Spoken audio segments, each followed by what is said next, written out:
I am Tanupriya और आज का हमारा सब्जेक्ट है बायोलॉजी, जिसमें हम लोग पढ़ने जा रहे हैं ह्यूमन रिप्रोडक्शन।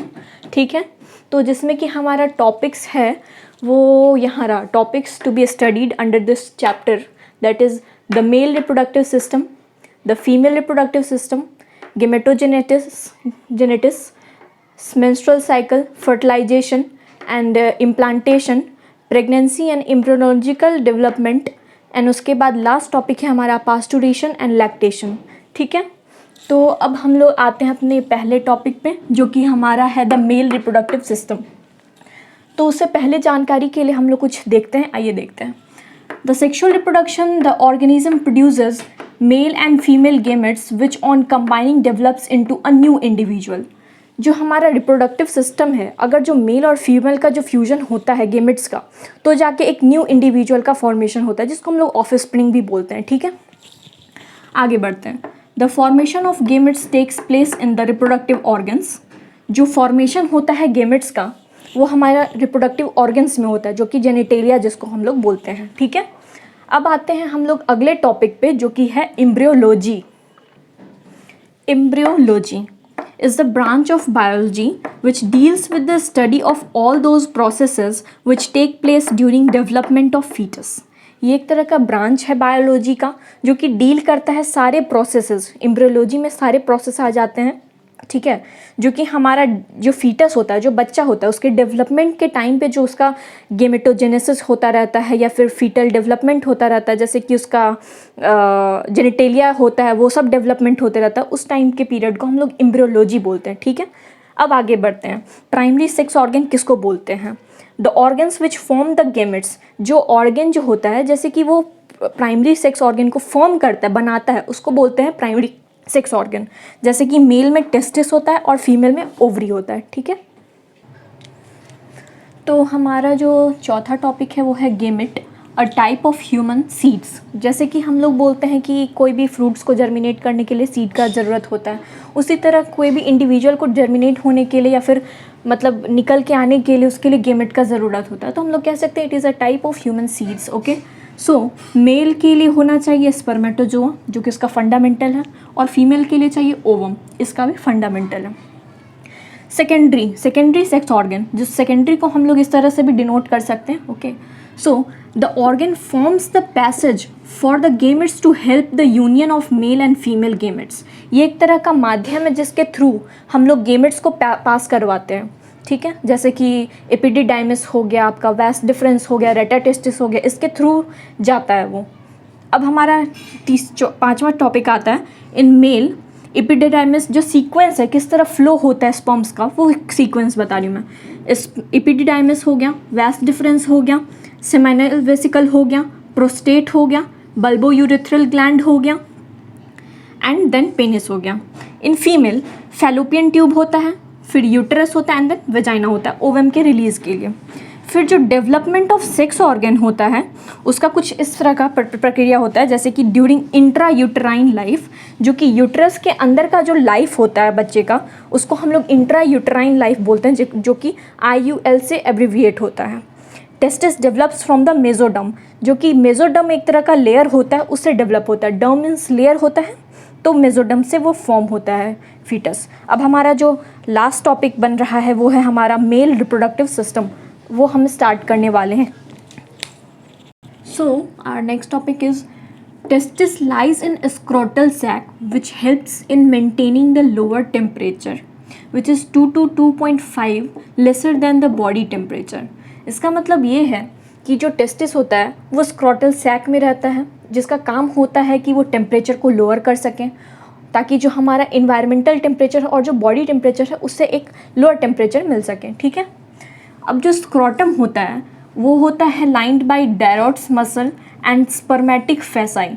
तो डेरोट मसल होता क्या है एक्चुअली में, तो हम लोग जानने की कोशिश करते हैं इसे। Dartos it helps in regulation of the temperature within the scrotum during the cold season. तो एक्चुअली में जो हम लोग यहाँ जान रहे कि स्क्रॉटल सैक जो होता है वो टेम्परेचर को लोअर करने में हेल्प करता है, लेकिन जो स्क्रॉटल सैक होता है उसके अंदर जो मसल्स होता है उसे हम लोग डेरोट्स मसल्स कहते हैं, उसका काम होता है एक्चुअल में कि वो रेगुलेशन में हेल्प कर सके। अब हम लोग इससे रिलेटेड एक क्वेश्चन देखते हैं जिसका नाम है व्हाट इज़ क्रिप्टोकाइडिज्म। तो क्रिप्टोकाइडिज्म कुछ नहीं है, मैं सिंपली बता रही हूँ। When the testis does not descend to reach the scrotal but remain in abdominal cavity at the time of birth, this condition is known as undescended testis और क्रिप्टोकाइडिज्म। आई होप आप लोगों को समझ में आ गया होगा और मैं बढ़ती हूँ अगले टॉपिक की ओर। हमारा टॉपिक स्टार्ट होता है व्हाट इज़ कैस्ट्रेशन। कैस्ट्रेशन क्या होता है? तो कैस्ट्रेशन एक तरह का तरीका है जिसमें क्रशिंग ऑफ टेस्टिस जो कि बुल्स के साथ किया जाता है ताकि वो ज़्यादा ओबीडियंट हो जाते हैं और वो काम के प्रति बहुत सजग हो जाते हैं। अब आते हैं हम लोग इंटरनल स्ट्रक्चर ऑफ टेस्टिस, जो कि इंटरनल स्ट्रक्चर क्या है टेस्टिस का उसके बारे में हम लोग थोड़े डीप में जाएंगे। तो आइए देखते हैं, जो कि थोड़ा नीट लेवल का होगा। आते हैं testis covered by 3 layers. Testis जो होता है वो 3 लेयर से कवर्ड होता है, ठीक है, जो कि आउटर मोस्ट लेयर का नाम होता है ट्यूनिका वेजाइनलिस, मिडिल लेयर होता है ट्यूनिका एल्बुजिनिया, और जो थर्ड मोस्ट जो इनर मोस्ट लेयर होता है जो कि ट्यूनिका वेस्कुलोसा होता है, ठीक है। अब ट्यूनिका वेस्कुलोसा के बारे में हम लोग थोड़ा डीप में देखें क्योंकि ये इंपॉर्टेंट है।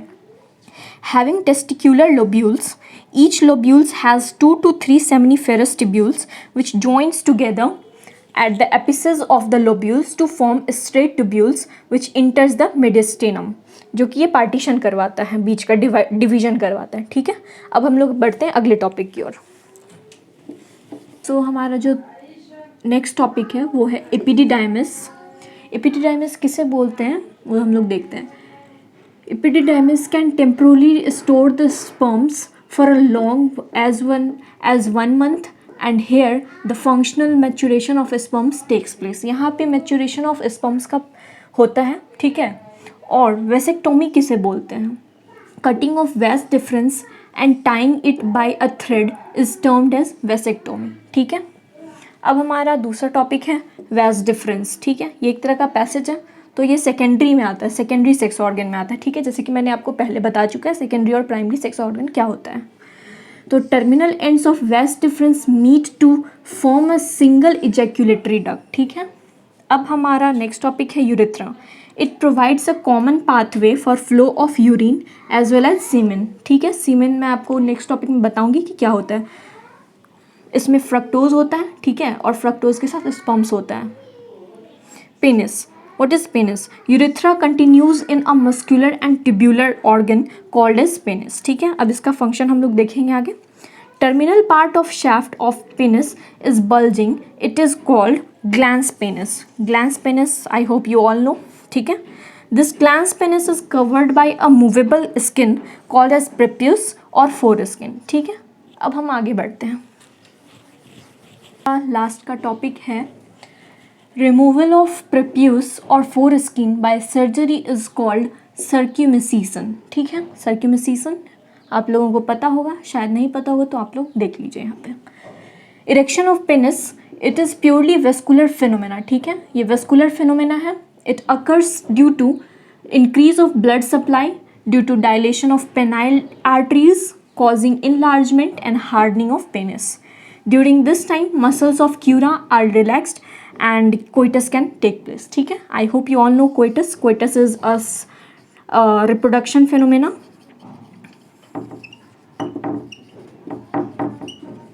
Phenomenon. Seminiferous tubules, तो seminiferous tubules के ऊपर आते हैं हम लोग। Consist of interstitial cells. Interstitial cells का दूसरा नाम है Leydig cells, जो कि एंड्रोजन को कंसिस्ट करता है, ठीक है। अब आते हैं सर्टोली सेल्स पे। It provides nutritions to sperms, जैसे हम लोग खाना खाते हैं अपने पोषण के लिए, उसी तरह स्पर्म्स को भी चाहिए पोषण, तो वो पोषण उसको मिलता है सर्टोली सेल से, ठीक है।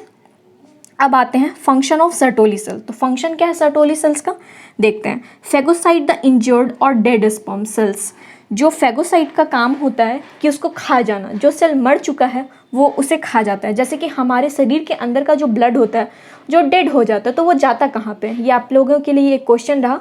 वैसे मैं इसका आंसर बता देती हूँ, इसका आंसर होगा स्प्लीन। स्प्लीन में जाके रहता है और स्प्लीन को graveyard of the cell भी बोला जाता है, बॉडी बोला जाता है, sorry. They are basis of blood testis barrier, okay, basis of blood testis barrier.